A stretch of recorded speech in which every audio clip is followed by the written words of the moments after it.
Mestinya gitu dong. Jadi semua tahu. Mesti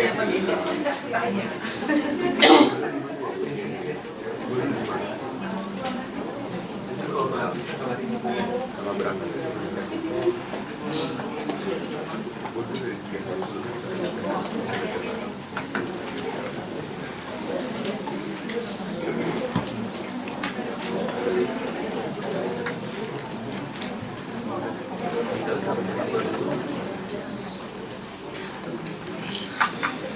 Kasih tahu kalau udah jam 8.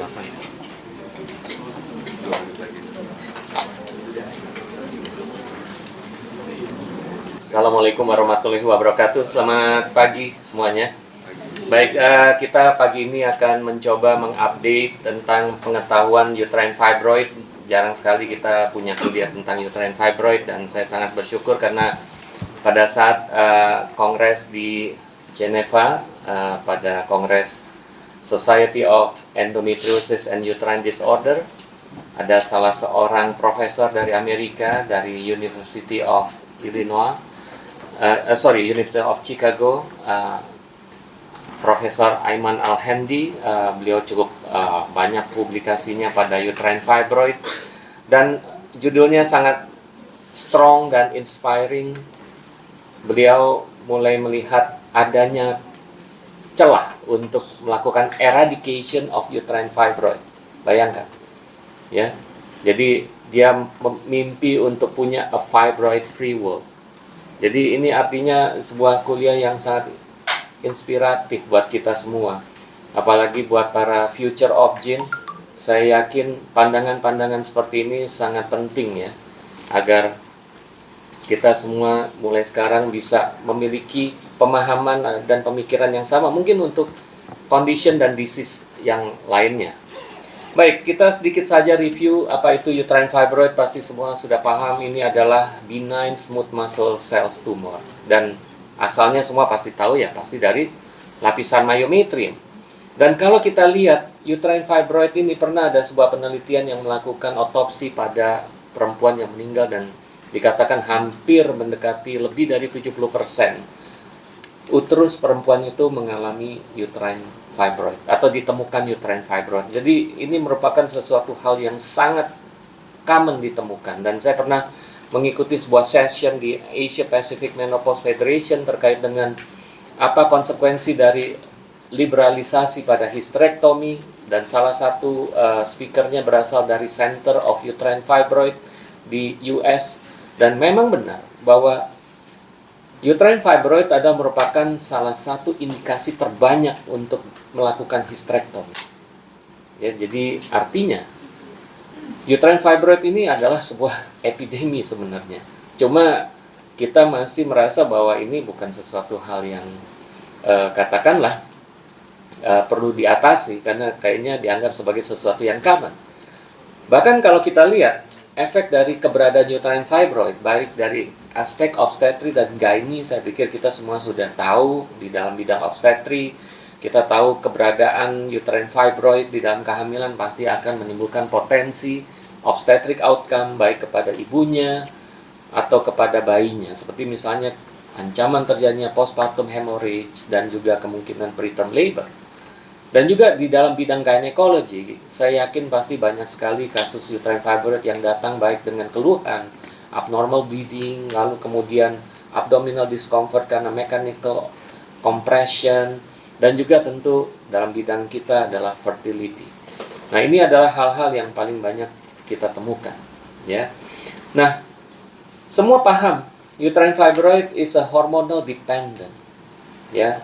Dulunya disangka hanya estrogen, tapi belakangan progesteron. Tapi ada hal yang menarik nanti dalam melakukan modeling pada uterine fibroid, ya. Jadi sekarang jangan kita seperti dulu mengatasi uterine fibroid dengan menggunakan progestin, ya. Itu sudah tidak kita lakukan lagi. Dan tentu saja apabila kita berhasil mengatasi ini, maka tentu kita akan menyelamatkan banyak perempuan dari kemungkinan kejadian hysterectomy, karena bisa kita lihat rata-rata kejadian hysterectomy cukup tinggi karena indikasi uterine fibroid. Nah, coba kita lihat histologi dari uterine fibroid. Ini membawa pemahaman kepada kita basically what exactly happened pada uterine fibroid. Jadi kalau tadi kita mendengar definisi bahwa uterine fibroid adalah proliferasi dari myometrial cells, itu nggak cukup hanya itu. Coba kita lihat dalam histologi ini ada dua hal yang saya buat lingkaran. Nah, itulah mekanisme terjadinya uterine fibroid. Dan itulah yang sekarang menjadi target terapi pada uterine fibroid. Kita lihat yang pertama tentu perbandingan antara yang sebelah kiri dan sebelah kanan. Kalau kita lihat kumpulan selnya jelas lebih homogen pada yang sebelah kiri. Lalu kemudian kita lihat rasio antara inti dengan sitoplasma. Kita lihat jelas sitoplasma jauh lebih dominan pada myometrial cells yang normal dibandingkan dengan myometrial cells yang highly proliferated. Kita tahulah kalau sel aktif berproliferasi pasti aktivitas DNA akan sangat tinggi dan ini akan menyebabkan terjadinya hiperpignotik pada inti cells dan juga pembesaran sel sehingga rasio sitoplasma dan inti akan berubah. Nah, bisa kita lihat di situ jelas banyak sekali variasi dari bentuk inti dan juga warna dari inti yang lebih pigmented dibandingkan dengan yang sebelah kiri. Ini menunjukkan aktivitas proliferasi yang tinggi. Akan tetapi, ini hal yang paling banyak kita ignore, bahwa pada saat terjadi proliferasi myometrial cells, maka diikuti dengan peningkatan extracellular matrix. Ya, extracellular matrix memisahkan island dari proliferated myometrial cells. Nah, ada apa emang dengan extracellular matrix ini? Ternyata extracellular matrix ini apabila terbentuk seperti ini, maka dia akan menampung banyak sekali produk dari myometrial cells seperti growth factor, angiogenic factor, pro-inflammatory cytokines, dan lain sebagainya. Nah, inilah yang kemudian hilang ya. Sambungan saya yang hilang. Gawat. Pakai ini Excel. Apa? Retina 13 Pro 5G. Berarti live streaming kamu. Untuk ada di situ. Ini mana? Lagi mohon maaf untuk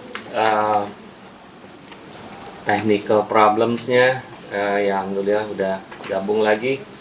Ya, padahal tadi lagi semangat menjelaskan tentang extracellular matrix. Ya, baik. Jadi seperti saya katakan tadi bahwa ternyata extracellular matrix ini menjadi sebuah hal yang dapat membantu terbentuknya uterine fibroid karena dia akan mengumpulkan berbagai produk yang berasal dari myometrial cells yang mengalami proliferasi. Nanti kita akan mencoba mengenal beberapa jenis myometrial cells sehingga kita bisa memahami kenapa bisa terjadi uterine fibroid. Nah, jadi sekali lagi isu dalam lecture ini adalah saya harus menjawab apakah kita benar-benar nih bisa mencegah uterine fibroid berdasarkan fakta-fakta penelitian yang sudah dilakukan oleh para ahli. Nah, kalau kita lihat preventionnya di aspek yang mana nih? Kalau kita bicara tentang prevention, maka ada 3 jenis prevention. Prevention yang pertama itu ya itu yang paling hebat ya. Kalau bisa mencegah jangan sampai uterine fibroid ini muncul, hilang lagi.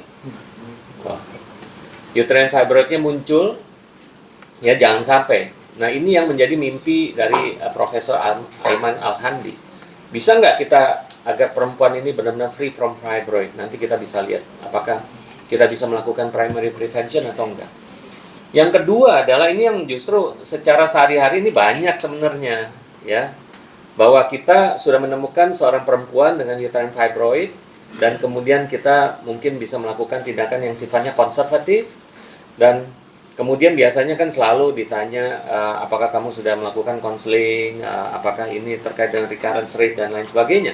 Nah, tentu secondary prevention adalah mencoba untuk mencegah jangan sampai terjadi severity yang lebih berat daripada yang sekarang. Dan juga sekarang mencegah recurrency apabila memang ternyata uterine fibroid itu dilakukan tindakan pembedahan. Jadi sekarang kalau saya lihat penanganan uterine fibroid itu hampir nggak ada bedanya dengan endometriosis. Kalau saya lihat sekarang. Ya, jadi sekarang kalau kita senang melakukan myomectomy, jangan selesai sampai di situ.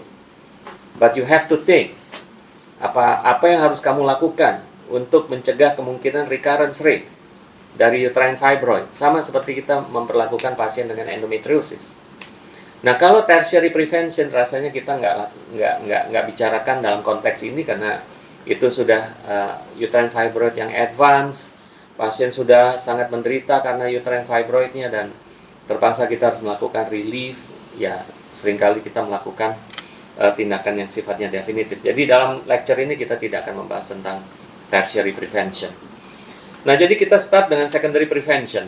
Dan kalau kita lihat publikasi terbaru terkait dengan secondary prevention pada uterine fibroid sudah dirilis pada tahun 2023 di bulan November, dan bisa kita lihat apa konsepnya, bahwa ternyata apabila kita bisa mendeteksi keberadaan uterine fibroid, maka apabila kita memberikan beberapa substance, di sini ada 2 substance yang menjadi standar dalam melakukan secondary prevention. Yang pertama adalah vitamin D. Kita udah punya banyak diskusi tentang vitamin D. Mungkin suatu saat kita harus bikin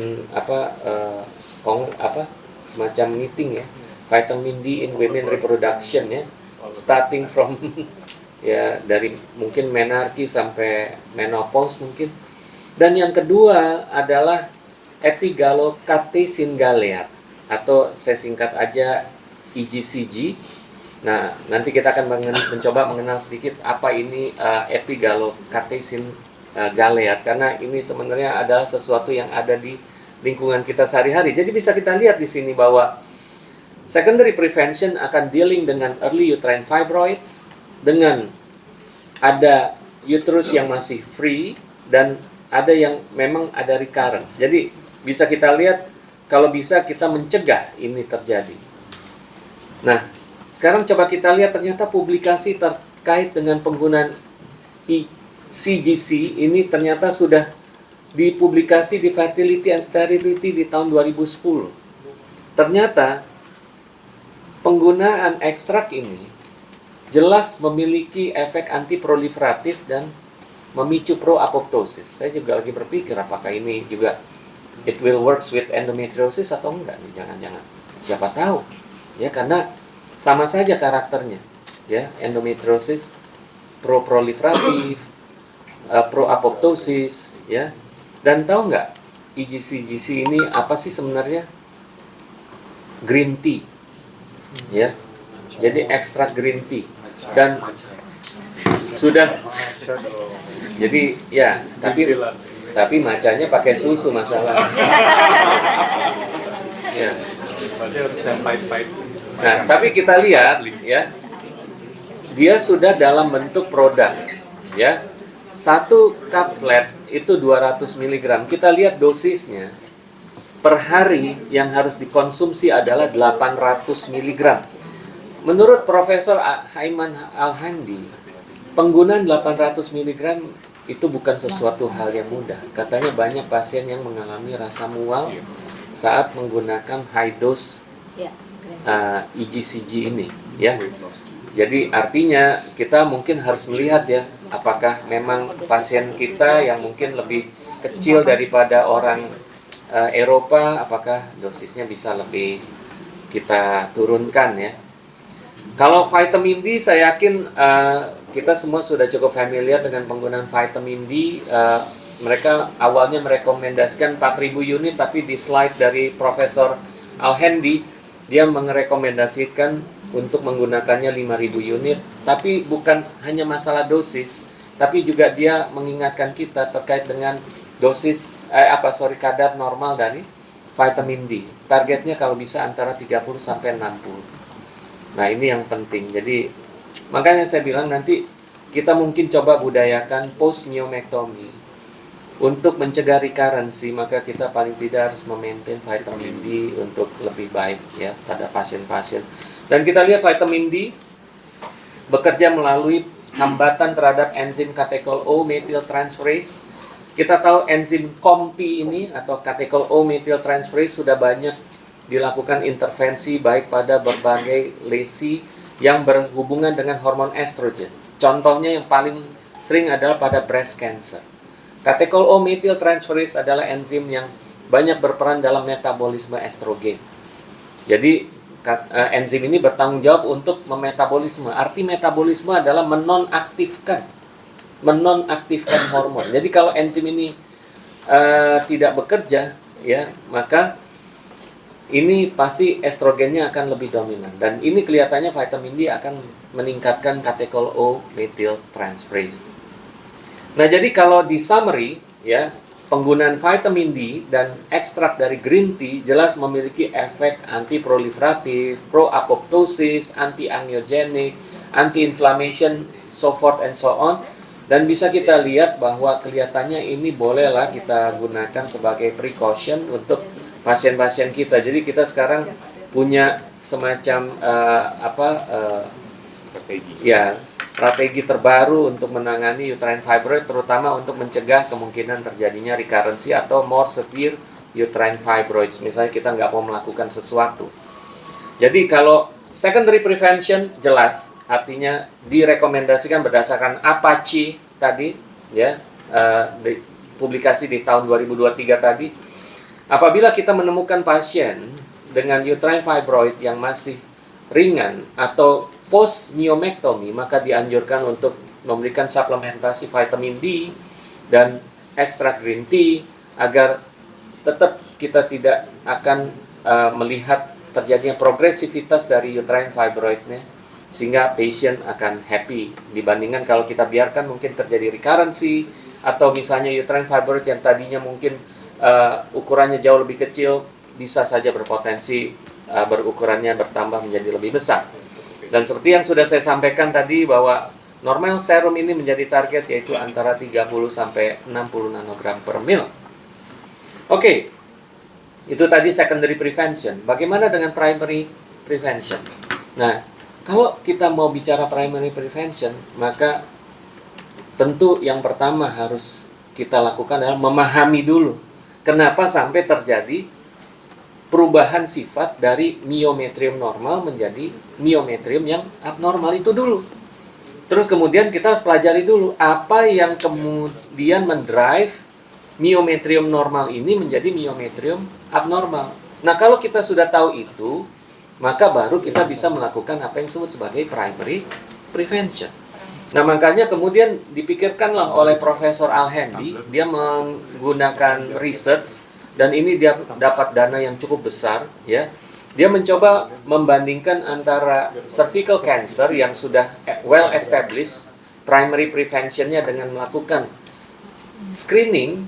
Jadi jelas ada screening tools yang valid, yaitu pap smear dan lain sebagainya. Nah, sekarang dia lagi mencari nih, ada nggak screening tools yang valid untuk uterine fibroid sebelum terjadi uterine fibroid. Nah, ini pola berpikir yang kayak gini-gini nih perlu kita contoh, ya, sehingga mungkin kita juga bisa punya pemikiran yang terobosan seperti ini, ya. Nah, jadi kalau kita kembali kepada patogenesis dari uterine fibroid, jelas bahwa uterine fibroid ini awalnya adalah sebuah myometrial stem cells yang berubah sifatnya. Kenapa dia berubah sifatnya? Karena terjadi mutasi pada beberapa gennya, ya, dan akibat mutasi pada gen tersebut maka dia akan membentuk sebuah uterine fibroid cells yang jelas karakternya berbeda dengan uterine myometrial cells yang normal. Jadi artinya bisa kita lihat ada dua populasi di sini. Ada myometrium yang normal, dan kemudian ada myometrium yang sudah berubah menjadi myometrial fibroid. Jadi ada dua.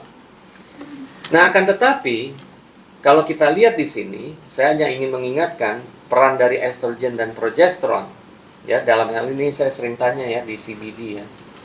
Nah, ini bocorannya sebenarnya jawabannya, ya. Jadi apa peran estrogen dan progesteron bisa kita lihat, ya. Bahwa estrogen jelas perannya adalah menghasilkan progesteron reseptor.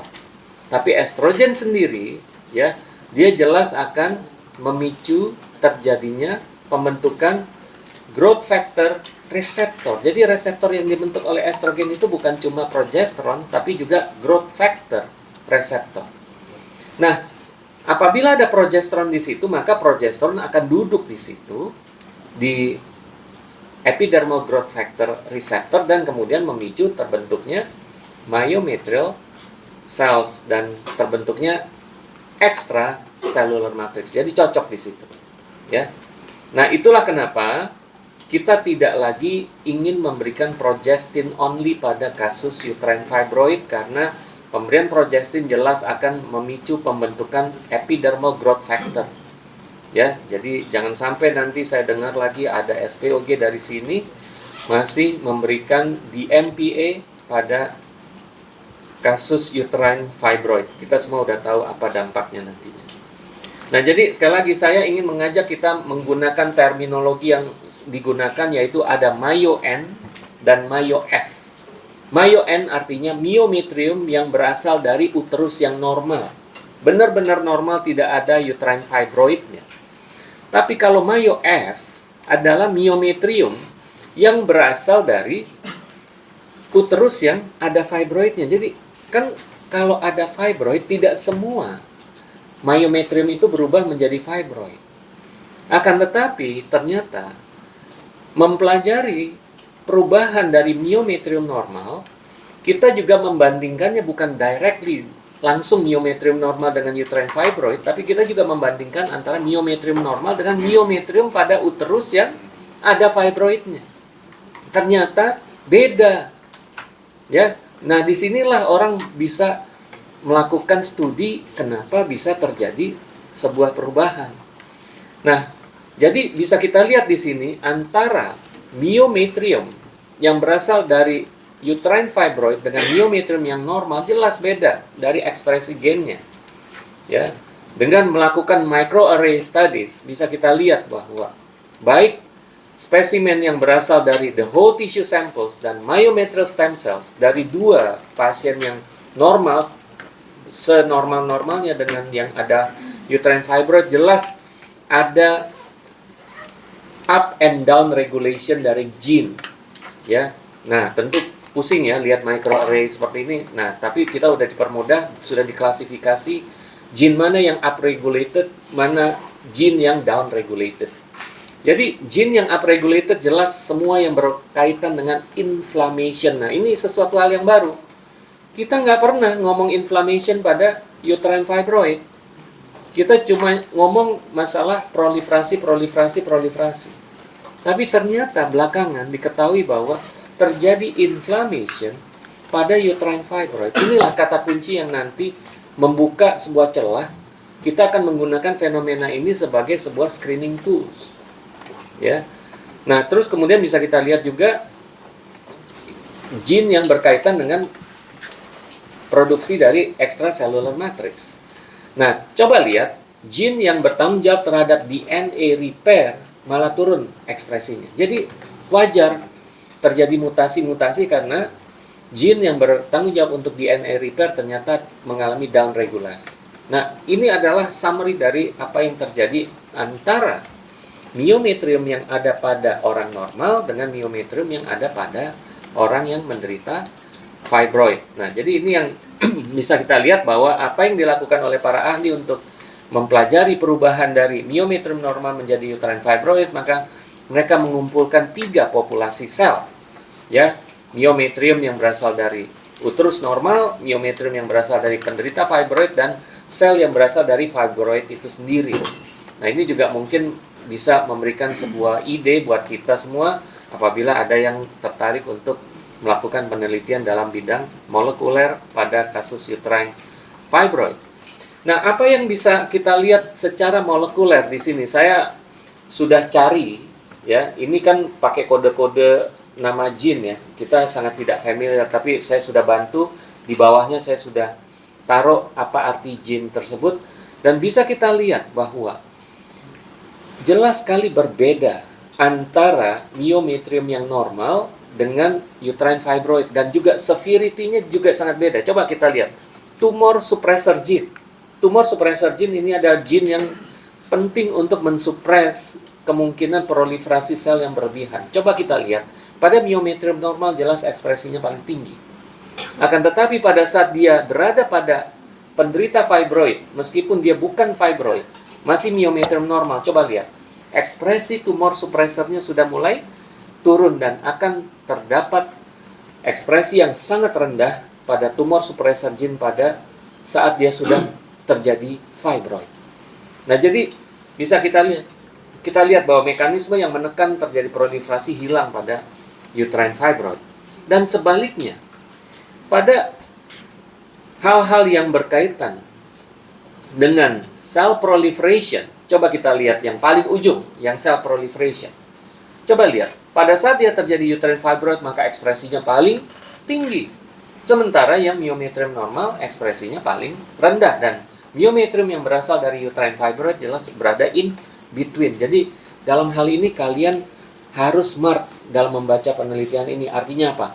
Pada saat kalian melakukan myomectomy pada seorang pasien, artinya potensi untuk terjadinya uterine fibroid lagi jelas ada. Kenapa? Karena myometriumnya yang ada pada pasien fibroid itu jelas sudah mengalami mutasi juga. Cuma tinggal nunggu waktu aja untuk terjadinya uterine fibroid, karena ekspresi gene ini sudah menggambarkan. Jadi artinya secondary prevention harus dilakukan pasca myomectomy. Nah, cuma sekali lagi untuk mempelajari hal ini kita juga harus catch up dengan perkembangan teknologi. Kita butuh a new model to learn a disease. Seringkali kita kan untuk melihat kejadian ini kita sering menggunakan in vivo, ya, makhluk hidup. Paling yang digunakan apa? Animal model. Bener nggak sih animal model itu bisa menggambarkan sesuatu secara akurat dengan apa yang terjadi di dalam tubuh manusia? Belum tentu, ya, belum tentu. Nah, coba kita lihat sekarang apa yang dilakukan. Di SEUT sudah ada satu sesi yang disebut sebagai organoid medicine. Nah, ini menurut saya adalah sebuah model untuk mempelajari sebuah disease di masa yang akan datang. Ya, bisa kita lihat di sini. Di dalam sesi workshop di SEUT kemarin, maka lihat, sudah ada model untuk fibroid, sudah ada model untuk endometriosis, sudah ada model untuk adenomyosis. Nah, apa yang selama ini dilakukan untuk mempelajari model-model penyakit tersebut? Biasanya kita menggunakan cell culture. Nah, cell culture biasanya kita melakukan apa yang disebut sebagai two-dimensional cell culture. Padahal organ itu strukturnya adalah three-dimensional. Benar nggak two-dimensional cell culture yang hanya satu lapis itu bisa menggambarkan apa yang terjadi? Nah, inilah yang menjadi pertanyaan dari para ahli. Dan oleh karena itu, bisa kita lihat organoids ini adalah merupakan sebuah, katakanlah, bentuk studi molekuler yang saat ini perlu kita kembangkan di sini.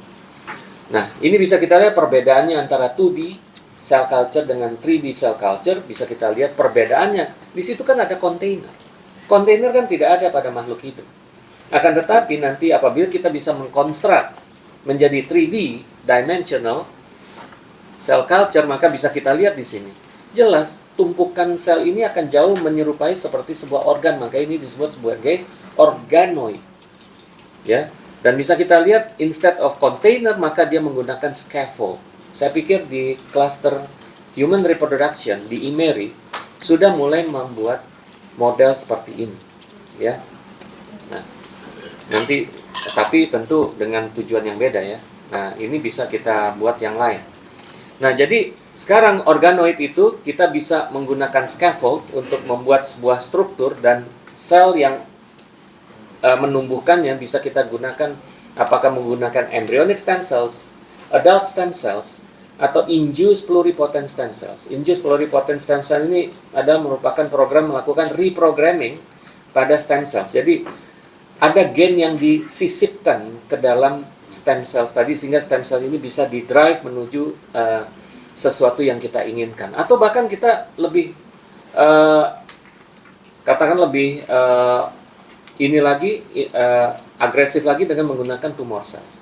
Dan kemudian setelah dikultur maka diberikan signal, maka terbentuklah apa yang disebut sebagai organoid.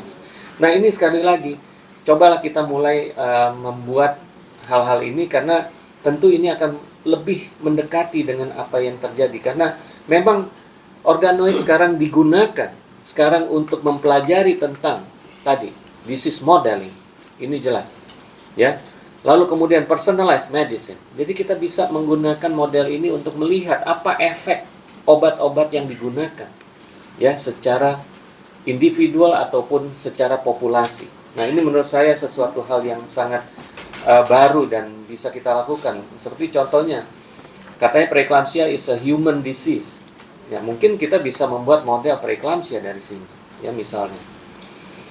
Nah, organoid untuk uterine fibroid sudah dibuat dan sudah dilaporkan, bisa kita lihat di sini di tahun 2022, dan setelah dilakukan pemeriksaan dari marka-marka yang ada pada uterine fibroid semua sudah tampak.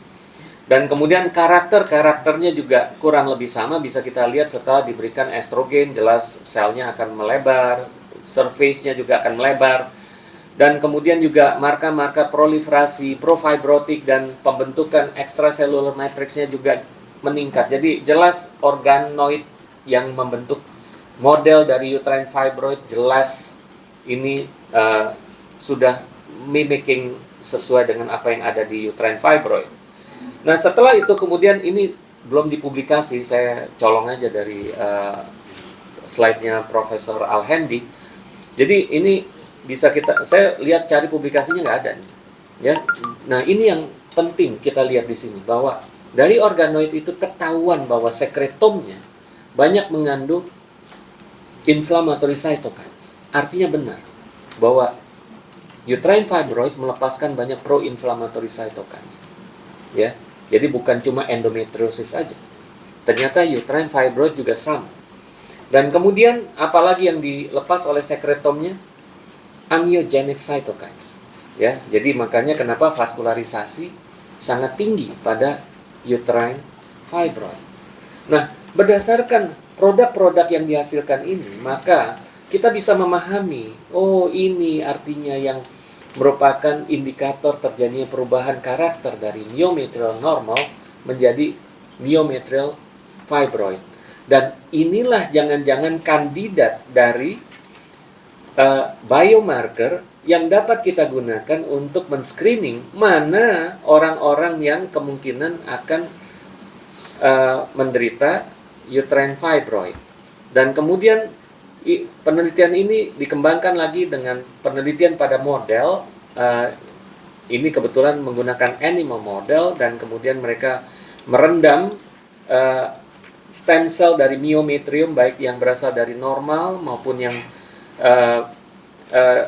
yang berasal dari normal myometrium, dan kemudian direndam dengan diethylstilbestrol. Kita tahu diethylstilbestrol itu adalah merupakan estrogen yang dikategorikan sebagai environment disrupting chemical, ya. Jadi sekarang di sekeliling kalian ini ada di udara ini ada banyak sekali endocrine disrupting chemical, dan kalian sangat rugi tinggal di kota Jakarta karena kalian menghirup apa yang disebut sebagai dioksin, karena dioksin itu merupakan hasil produk pembakaran bahan bakar fosil, dan kalian tahu dioksin itu bisa duduk di estrogen reseptor. Jadi jangan salah kalau kata Dr. Kemal beli wuling, ya. Jadi sayangnya masih mahal ya. Nanti ya, jadi sekali lagi karena dia duduk di estrogen reseptor, maka ini yang bertanggung jawab kenapa di urban endometriosis lebih banyak ditemukan. Dan saya yakin juga kemungkinan uterine fibroid. Nah, ternyata setelah direndam dengan diethylstilbestrol, ternyata yang keluar sekretomnya adalah hiperinflamasi atau inflammatory cytokines. Jadi benar-benar ini adalah problem terkait dengan inflamasi.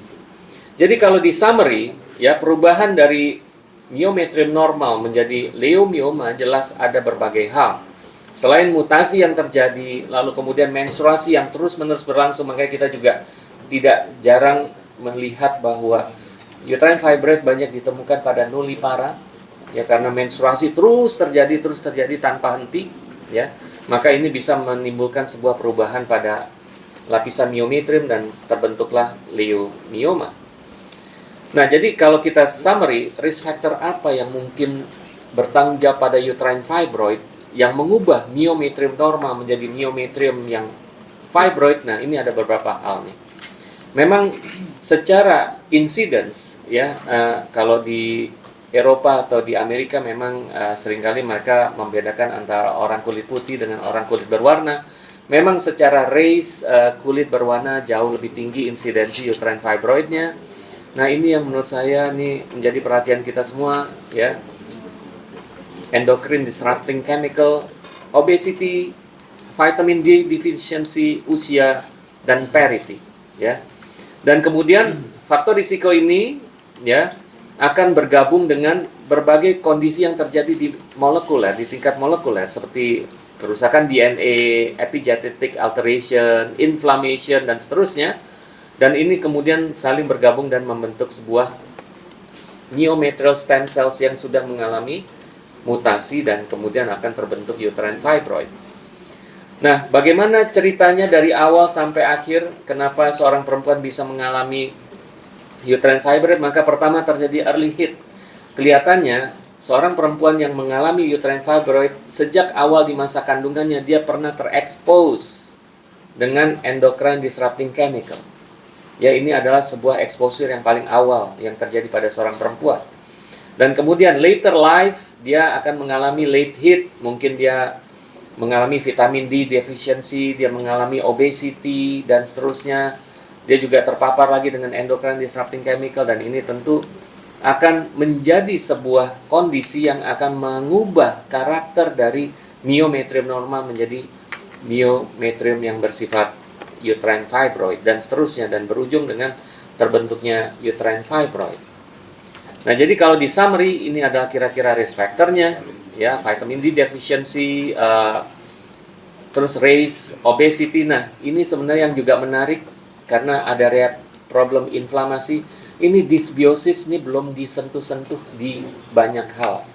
Dysbiosis in uterine fibroid, dysbiosis in endometriosis, dysbiosis in infertility, dysbiosis in recurrent miscarriage.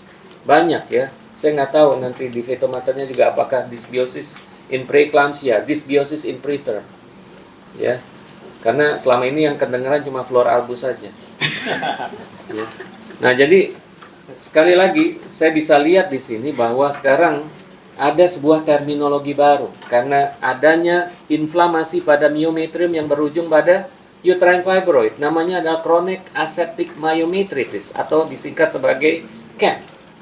Nah, jadi karena adanya sekretom yang keluar dari myometrium yang cenderung berubah sifatnya dan sebagian besar melepaskan pro-inflammatory cytokines, maka artinya kondisi inflamasi ini menjadi sebuah kondisi yang potensial dapat kita gunakan untuk biomarker, ya. Nah, apalagi kita bisa lihat di sini vitamin D juga jelas menekan reaksi inflamasi. Kita ya semua sudah paham ya, vitamin D banyak sekali efek anti-inflamasinya, ya, anti-inflamasi. Nah, jadi bagaimana kita mendetek chronic aseptic myometritis? Nah, ini penelitian juga Profesor Al-Hendi yang belum dipublish dan saya colong aja dari slide-nya. Jadi bisa kita lihat di sini dia membandingkan urine secretion, ya. Jadi inflammatory secretion dari urin orang yang pre dan post myomectomy, ya. Dan bisa kita lihat ini ada beberapa hal yang sangat promising, ya. Jadi saya pikir kita bisa sih melakukan penelitian di sini. Kita ukur aja beberapa marka inflamasi dari pre dan post myomectomy. Ini bisa kita lakukan sebagai sebuah model, ya. Dan bahkan ini sudah dikonfirmasi di 3D organoid secretome. Ya, ini sudah juga sama ditemukan hal yang sama. Jadi artinya potensi kita mendeteksi CAM ini bisa kita gunakan sebagai screening untuk memastikan apakah akan terjadi uterine fibroid atau tidak. Nah, ada beberapa publikasi yang lain yang saya coba cari di beberapa jurnal untuk melihat ada nggak potensial biomarker yang lain yang bisa digunakan untuk melakukan screening pada uterine fibroid. Ternyata ada beberapa seperti TNF-alpha atau PLP1, ya, ini juga merupakan potensial bisa digunakan sebagai biomarker. Mungkin nanti untuk penelitian trainee bisa kita coba lakukan ini. Dan kesimpulannya artinya untuk primary prevention, potential primary prevention adalah untuk orang yang belum ada uterine fibroid, mungkin suatu saat akan ada sebuah screening tools di sini. Screening tools yang akan menyatakan apakah you are a high risk person to have uterine fibroid or not. If you are a very high risk person, then it's better to take vitamin D dan extract green tea regularly to prevent, ya. Nah, jadi ini adalah ide untuk membuat the world free of fibroid. Ya, tapi harus ketemu dulu ininya nih, screening toolsnya, ya, yang valid dan reliable. Nah, inilah yang menjadi pekerjaan para saintis sekarang untuk melakukan ini. Baik, jadi in summary bisa kita lihat bahwa uterine fibroid sekarang bisa kita lakukan primary prevention, potential primary prevention as long as we can measure di biomarker, ya, dan kemudian kita bisa merekomendasi mereka untuk menggunakan vitamin D kalau memang mereka high risk. Tapi sekali lagi kalau menurut saya sih, ini saya tambah-tambah sendiri sih, karena sekali lagi tadi dikatakan secara theoretical bahwa ada berbagai risk factor. Jadi berbagai risk factor ini juga harus kita sampaikan. Orang yang jelas uterusnya masih bagus, mohon jaga metaboliknya. Tadi jangan morbid obesity 40, hipertensi, hiperkolesterol segala macam itu udah masuk metabolic syndrome. Ya, mungkin dia juga kandidat untuk uterine fibroid. Ya, jangan sampai diet yang nggak sehat, vitamin D, ya, dan lain-lain. Nah, kalau secondary prevention, ya, kalau kita udah ketemu uterine fibroid tapi belum ada tindakan, kita boleh anjurkan dia untuk gunakan ini, atau kalau dia post myomectomy bisa kita gunakan ini. Ya, tapi kalau tertiary prevention, nah tentu ada ceritanya lagi. Ada sekarang penggunaan medical treatment untuk myom, cuma nanti harus ada kuliahnya lagi, ya.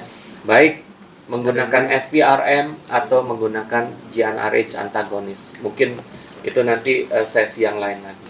Baik, saya pikir itu saja. Terima kasih atas perhatiannya. Masih banyak oleh-oleh dari Seut yang kelihatannya sangat worth it untuk di-share, tapi ya nanti kasih kesempatan lah untuk membuat. Oke, terima kasih. Sekiranya ada pertanyaan atau masih ada waktu, silakan. Pagi dok, terima kasih untuk materinya sangat eye-opening. Concern saya terutama untuk pasien-pasien dengan fibroid yang rencana mau program hamil dok, jadi kaitan dengan infertility. Karena selama ini yang kita pelajari dan seperti dulu kuliah Prof. Togas bahwa tidak semua fibroid harus diambil dan tidak semua yang jumlahnya juga menjadi perhatian. Tapi sekarang dengan karakteristik fibroid yang memang ada inflamasi dan myometrium normal pun karakteristiknya beda dengan myometrium dari fibroid, bagaimana pendapat dokter dok? Apakah ini menjadi last resort? Kalau udah gagal baru kita pertimbangkan myomectomy atau seperti apa? Terima kasih. Terima kasih Dr. Darel. Jadi saya ini ada satu slide yang kebetulan saya skip, ternyata pertanyaannya muncul. Ya. Kenapa saya skip? Karena tadi saya takut ini akan mendistraksi perhatian dari para peserta. Karena saya sekarang fokus pada alteration in myometrium. Yang terjadi ternyata pada uterine fibroid adalah terjadinya alteration gene expression di endometrium. Jadi keberadaan uterine fibroid is not necessary harus mendistorsi uterine cavity, maka kemudian itulah yang menjadi berpotensi untuk terjadinya infertility. Ternyata keberadaan uterine fibroid itu juga mengalterasi gene expression pada endometrium. Hoxatennya dirubah, angiogeniknya dirubah, dan lain sebagainya. Sehingga ini sedikit mengganggu endometrial receptivity. Itu satu. Kedua, problem dari abnormal uterine bleeding. Saya selalu nanya kan di ronde, apa mekanisme terjadi abnormal uterine bleeding. Sekarang jawabannya udah pada dihafal semua. Pasti pertama, luas permukaan uterine cavity, kedua karena adanya gangguan kontraksi pada myometrium, adanya angiogenesis, adanya venostasis, dan yang terakhir adanya nekrosis pada submucous uterine fibroid. Ada 5 mekanisme. Itu pertanyaan dari sejak saya residen sampai sekarang. Nah, ternyata sekarang salah satu mekanisme yang perlu ditambah ada alteration pada gene expression di endometrium. Jadi artinya jangan melulu ngurusin uterine fibroidnya, jangan-jangan di endometrium ini juga bermasalah. Sehingga tidak jarang meskipun ada uterine fibroid yang tidak mendesak, tapi ada, ini jangan-jangan dapat mengganggu. Dan kalau kita tidak menemukan faktor apa-apa lagi, ya mungkin worth it untuk dipertimbangkan sekali lagi. Cuma masalahnya sekali lagi, apakah kita yakin bahwa ini adalah penyebabnya di endometrium? Nah, maka kita harus memiliki indikator itu. Sama seperti yang terjadi pada endometriosis. Ya, sama yang terjadi pada endometriosis. Endometriosis juga sama. Keberadaan endometriosis itu jelas berasal dari endometrium. Jadi karakter dari endometrium, penderita endometriosis ini kan yang sangat istimewa sehingga terjadi endometriosis. Nah, jadi emangnya kita kalau ngangkat kista, ngangkat adeno, maka endometriumnya jadi baik. Orang asalnya dari sana kok. Nah, ini yang makanya kita harus melihat lebih dalam lagi terkait dengan masalah itu. Ya, jadi abnormal uterine bleeding juga bisa terjadi akibat alteration, bukan karena miomnya kecil atau besar atau mendesak uterine kita atau tidak. Ya, kasih. Ya. Pertama-tama terima kasih dok atas kuliahnya. Pertanyaan saya adalah perbedaan yang dari kalau kita melihat adenomyosis dan mioma uteri, di mana pada mioma uteri itu ada kapsulnya, dok.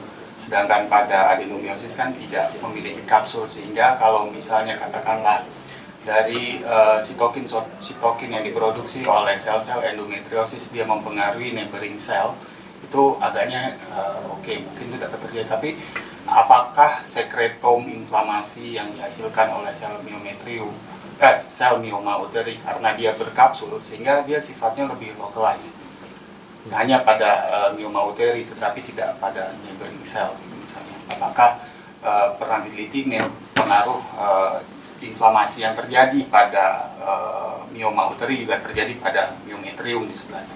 Ya. Terima kasih. Saya masih ingat waktu saya di tahun ketiga residensi, kami punya stasi yang namanya sitopatologi. Dan di situ kita harus mampu mengenali sediaan PA pada beberapa kelainan gynecology, termasuk dengan uterine fibroid. Dan saya dijelaskan dengan baik waktu itu oleh Prof. Andy, Prof. Ovi, ya, what is the meaning of capsule in uterine fibroid? Basically, it's not really a capsule.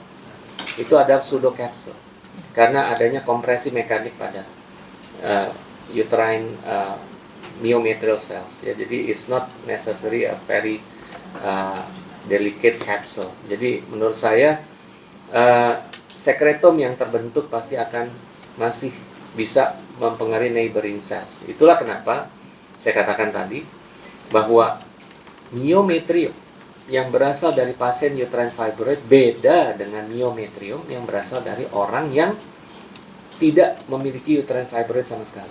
Karena apa? Reaksi inflamasi ini ternyata juga merupakan secondary hit untuk memicu terjadinya DNA damage, mutation dan gangguan terhadap DNA repair, sehingga potensial untuk menimbulkan terjadinya mutation. Jadi menurut saya sih sama saja kejadian. Terima kasih.